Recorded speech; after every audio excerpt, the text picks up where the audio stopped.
সে এত কথা বলছে মুখে খই ফুটেছে।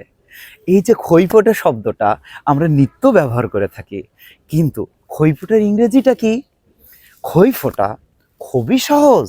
আমাদের বুঝতে হবে খই ফোটাটা আসলে কি বোঝাচ্ছে।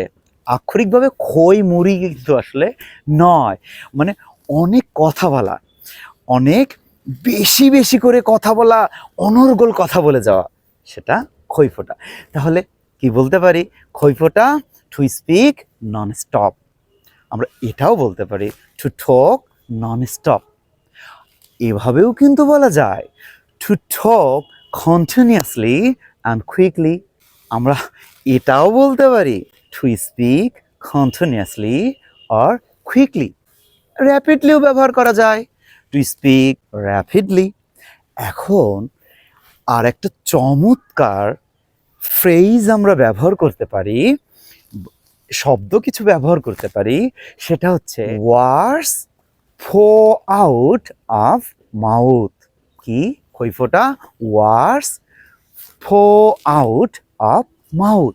তাহলে যদি আমরা বলি মুরাদের মুখে বেশ খই ফুটেছে, খই ফুটেছে মুরাদের মুখে, তাহলে কি বলতে পারি?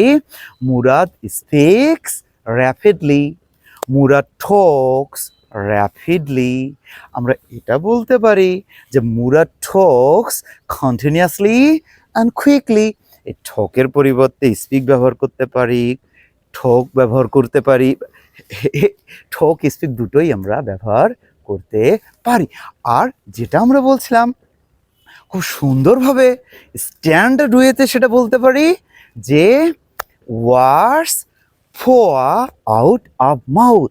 তাহলে এইটা দিয়ে যদি বলি মুরাদের মুখে খই ফুটেছে, words flowing out of Murad's mouth. টগরের মুখেও খই ফুটেছে বা ফুটছে, words are flowing out of Tagar's mouth. তাহলে খই ফোটার ইংরেজি আমরা কি পাচ্ছি? Talk rapidly, speak rapidly, quickly, speak or talk non stop, এবং খুব চমৎকার একটা পাচ্ছি, সেটা হচ্ছে words flow out of mouth. সবাই ভালো থাকবেন। আসসালামু আলাইকুম।